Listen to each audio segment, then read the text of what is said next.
नमस्कार, आप देख रहे हैं जस्ट इंडिया। मैं हूं आपके साथ काजल ठाकुर। खबरों की शुरुआत करेंगे उससे पहले हेडलाइंस के प्रायोजक हैं आरोग्य मास्क लगाएं, कोरोना से सुरक्षित रहें। Holy Heart Super Speciality and Trauma Centre, Delhi bypass Chowk, Rohtak. Oscar Super Speciality Hospital and Trauma Centre, रंश किया showroom in Rohtak and Bahadurgarh. Showroom पर आइए, टेस्ट ड्राइव ले और गाड़ी बुक कराइए।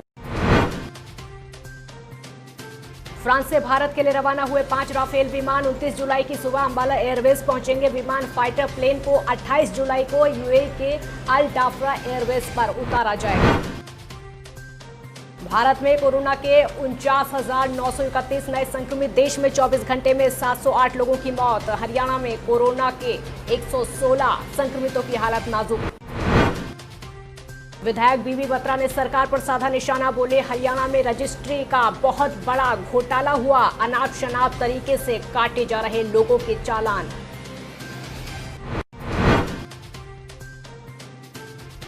और रोहतक में निलंबित पुलिसकर्मी की हत्या मामले में बड़ी कार्रवाई। 7 पुलिसकर्मियों को किया गया सस्पेंड। 4 लोगों की हुई गिरफ्तारी। भारतीय वायुसेना के बेड़े में शामिल होने के लिए 5 राफेल फाइटर जेट ने फ्रांस से उड़ान भर दी है। इन 5 फाइटर प्लेन को 7 भारतीय पायलट उड़ाकर अंबाला एयरबेस ला रहे हैं। बताया जा रहा है कि फ्रांस से भारत आते समय 5 फाइटर प्लेन को 28 जुलाई को यूएई के अल डाफरा एयरबेस पर उतारा जाएगा। अल डाफरा एयरबेस की जिम्मेदारी फ्रांस एयरबेस के पास है। यहाँ पर राफेल विमानों की चेकिंग और फ्यूल भरा जाएगा। इसके बाद 5 राफेल विमान 29 जुलाई की सुबह भारत पहुंचेंगे। राफेल को अंबाला एयरबेस पर तैनात किया जाएगा। भारत ने फ्रांस से 36 राफेल विमान खरीदने की डील की है, जिसमें से 5 विमान की डिलीवरी की जा रही है। तो अंबाला एयरबेस पहुंचने के बाद ही राफेल विमानों को मिसाइल से लैस किया जाएगा। इसमें स्कैल्प, मेटेओर और हैमर मिसाइल शामिल हैं। राफेल का पहला स्क्वाड्रन अंबाला में स्थित होगा, जबकि दूसरा पश्चिम बंगाल के हाशिमारा में होगा। 5 राफेल विमानों को हरी झंडी दिखाते हुए फ्रांस स्थित भारतीय दूतावास ने कहा कि नए राफेल विमान भारतीय वायुसेना की युद्ध क्षमता में बढ़ोतरी करेंगे। इसका फायदा भारत को रणनीतिक तौर पर होगा। राफेल आने से निश्चित ही भारतीय वायुसेना की ताकत में इजाफा हो जाएगा। राफेल की जो लंबी दूरी है, आसानी से मिसाइल लॉन्च किए जा सकते हैं। एयर स्ट्राइक से ज़्यादा बेहतर काम इससे हो सकता है। भारतीय वायुसेना के पास 36 राफेल आने हैं, जो अगले 2 साल में मिलने की उम्मीद है। तो राफेल से पहले भी भारतीय वायुसेना में ऐसे फाइटर जेट शामिल हैं जो दुश्मन को परेशान करने के लिए काफ़ी हैं। भारत में कोरोना संकट लगातार बढ़ता जा रहा है और ये संकट लोगों को प्रभावित कर रहा है। देश में संक्रमितों का आंकड़ा 14 लाख को पार कर चुका है। पिछले 24 घंटे में 49,931 नए मरीज सामने आए। वहीं 708 लोगों की मौत हुई है। ये मौत की संख्या जो है अमेरिका और ब्राज़ील से भी ज़्यादा है। अमेरिका और ब्राज़ील में पिछले 24 घंटे में 445 और 556 मौतें हुई हैं। हालांकि भारत में मैक्सिको से कम मौतें हुई हैं। स्वास्थ्य मंत्रालय के ताज़ा आंकड़ों के मुताबिक भारत में अब तक 14,35,453 लोग कोरोना से संक्रमित हो चुके हैं। इनमें से 32,771 लोगों की मौत हो चुकी है। रोहतक विधायक बीबी बत्रा ने प्रदेश में अपराध, रजिस्ट्री घोटाले, सीवरेज व्यवस्था समेत कई मुद्दों को लेकर सरकार पर निशाना साधा है।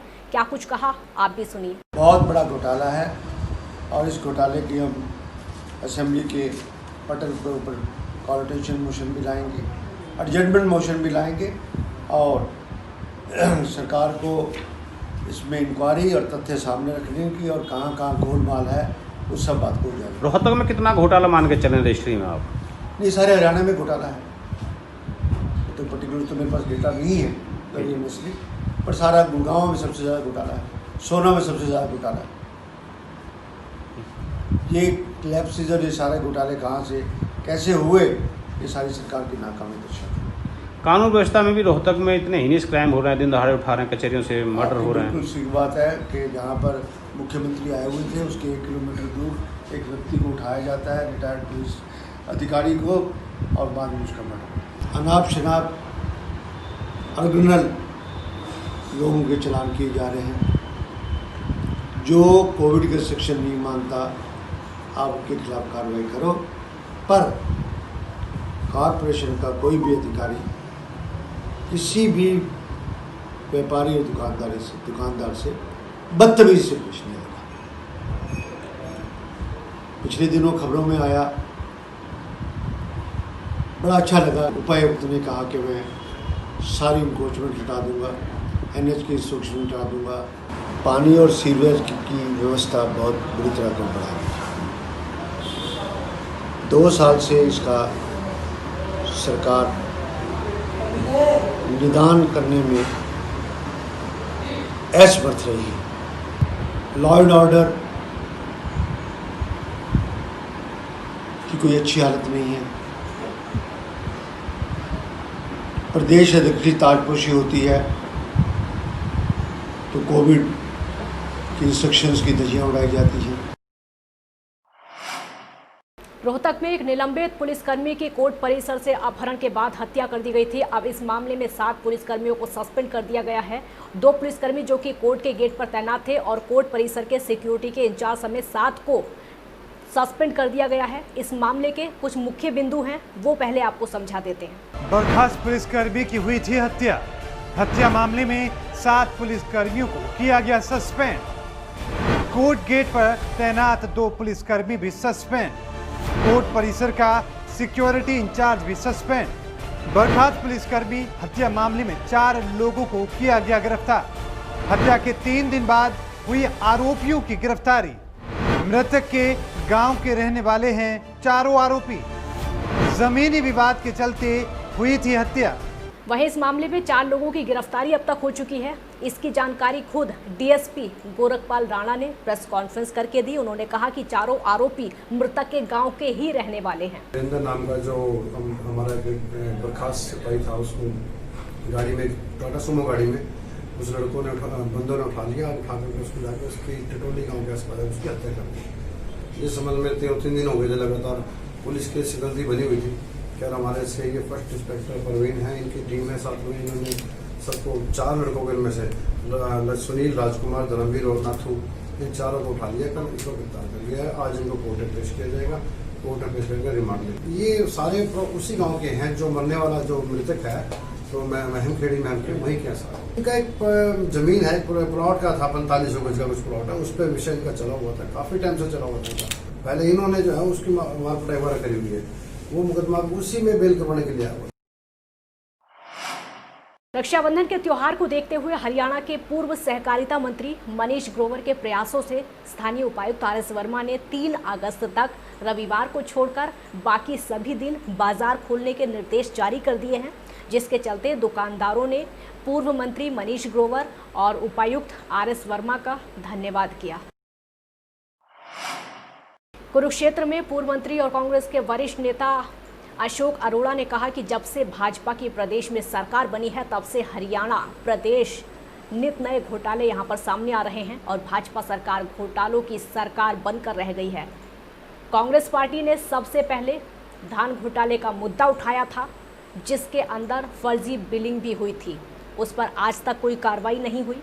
लॉकडाउन में प्रदेश के अंदर शराब का घोटाला हुआ, उसी के साथ साथ चावल का भी घोटाला हुआ। और वहीं रजिस्ट्री घोटाले पर बोलते हुए पूर्व मंत्री अशोक अरोड़ा ने कहा कि हरियाणा प्रदेश का कोई ऐसा ज़िला नहीं बचा जहां पर रजिस्ट्री में घोटाला ना हुआ हो। इसी के साथ हरियाणा प्रदेश में माइनिंग का भी बहुत बड़ा घोटाला हुआ। उन्होंने आरोप लगाया कि प्रदेश की सरकार केवल घोटालों की सरकार बनकर रह गई है और प्रदेश के मुख्यमंत्री चुप्पी साधे हुए हैं। इन सभी घोटालों की किसी विशेष सिटिंग जज या फिर सीबीआई से जांच कराई जानी चाहिए। वहीं बड़ौदा चुनाव पर अशोक अरोड़ा ने कहा कि इस उपचुनाव में कांग्रेस के उम्मीदवार की जीत होगी, क्योंकि यहां हमेशा कांग्रेस का उम्मीदवार ही जीता है। लगातार घोटाले पे घोटाले हो रहे हैं और सरकार चुप और मुख्यमंत्री चुप है बनने की बात। सबसे पहले हमने धान घोटाले का जिक्र किया। हमने कहा कि धान का घोटाला हो रहा है, किसान की जेब से पैसा निकाला जा रहा है, फर्जी बिलिंग हो रही है, परंतु उस पर कार्रवाई नहीं हुई। उसके बाद लॉकडाउन के अंदर किस प्रकार से शराब का घोटाला हुआ। अब चावल घोटाला भी, धान घोटाले पे अगर कार्रवाई हो जाती तो जब चावल घोटाला नहीं होता, चावल की शॉर्टेज नहीं होती, बाहर से चावल लाके यहाँ बेचा जाता है, जो सरकार की जीरी है उसे महंगे दामों में बेचा जाता है। इस प्रकार घोटाले होते हैं। और रजिस्ट्री के अंदर तो कोई शहर ऐसा नहीं बचा कि जहाँ तहसीलदारों ने पैसे ना लिए। पूरी तरह से इतना बड़ा घोटाला किया है कुरुक्षेत्र के अंदर। जो यहाँ पर तहसीलदार बैठे हैं, अगर कोई रजिस्ट्री कराने जाता है तो कहते हैं कि आपकी जो है ये जो जगह है ये अनऑथराइज है, इसे सॉफ्टवेयर नहीं उठाता। अनुसूचित जाति के आरक्षण से बीजेपी और आरएसएस की तरफ से काले कानून का निर्माण करके छेड़छाड़ का प्रयास किया गया। हरियाणा सरकार के नोटिफिकेशन नंबर का आदेश एक तुगलकी फरमान है, जिसमें गडरिये को अनुसूचित जाति में अनुचित तरीके से शामिल करने का प्रयास किया गया। इस आदेश के खिलाफ पूरे प्रदेश में आक्रोश है, जिसके खिलाफ जिला मुख्यालय रोहतक पर राष्ट्रपति और राज्यपाल, साथ में नई दिल्ली के अनुसूचित जाति आयोग के चेयरमैन के नाम सिटी मजिस्ट्रेट को ज्ञापन सौंपा गया और आदेश की एक प्रति जलाई गई। डॉक्टर अंबेडकर मिशनरीज विद्यार्थी एसोसिएशन के अध्यक्ष और छात्र नेता विक्रम सिंह डुमोलिया के नेतृत्व में कोरोना महामारी को ध्यान में रखकर मानसरोवर पार्क में इकट्ठे होकर जिला मुख्यालय पर प्रदर्शन करके सरकार के खिलाफ नारेबाजी की गई। इस मौके पर डॉक्टर रोहतास, दिनेश कुमार अलियान, प्रवीण कुमार कलसन, अमित कुमार नरवाल, सुनील कुमार निशी, विजय बोहर, जय भाटिया, अनिल कथुरा, दिलावर मेहरा समेत कई लोग मौजूद रहे। सरकार ने आरएसएस और बीजेपी के इशारे के ऊपर अनुसूचित जाति वर्ग में गडरिया पाल समाज को असंवैधानिक तरीके से इसमें शामिल कर सीधे तौर पर अनुसूचित जाति के आरक्षण से छेड़छाड़ करने का प्रयास किया है। आज हमने माननीय उपायुक्त जी के माध्यम से आज सिटी मजिस्ट्रेट को ज्ञापन सौंपा है कि राष्ट्रपति, राज्यपाल और SC/ST कमीशन के चेयरमैन को ये जो गडरिया पाल समाज की जो जातियाँ इसमें शामिल की गई है, इसको तुरंत प्रभाव से वापस ले। खबरों के प्रायोजक थे Pramod Trading Company, tiles, sanitary ware, Ghanipura, Jhajjar road, Rohtak. Asian Colour Coated Ispat Limited. Be Fast Fit, India's fastest growing fitness chain, now at Rohtak D Park.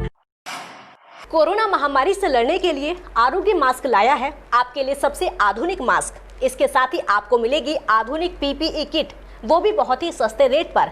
contact@arogyamask.com पर जाएं और हमसे संपर्क करें या फिर www.arogyamask.com से जुड़ें। इसके साथ ही आप हमें कॉल कर सकते हैं। हमारा पता है Anand International, plot number 181, sector 25, Panipat, Haryana. Holy Heart Super Speciality and Trauma Center. Modern healthcare facilities include cardiology and cardiothoracic surgeries, joint replacements, post-injury and trauma surgeries, orthopedic, laparoscopic and bariatric surgery, pulmonology, general medicine, gynecology, radiology, gastroenterology, nephrology. For more details, please contact Delhi Bypass Chowk, Vininagar, Rohtak. Our helpline 93067222176.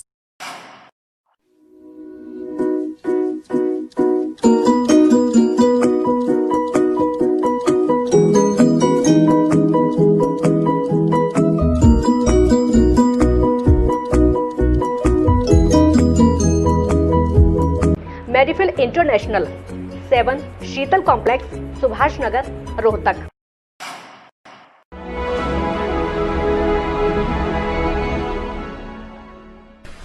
चाचा, आपने नया घर बनवाया है तो घर की छत पर कौन सी शीट लगवाई है? बेटा, मैंने अपने घर की छत पर एशियन शीट लगवाई है, क्योंकि वो कभी न मिटने वाले ओरिजिनल निशान की चादरें हैं। साथ में ISI का चिन्ह, 5 साल की वारंटी के साथ साथ पैसों का सही मूल्य देने वाली वही इकलौती शीट्स हैं। क्योंकि नाम नहीं, पहचान जरूरी है। बुलेटिन में फिलहाल इतना ही। देखते रहिए जस्ट इंडिया। नमस्कार।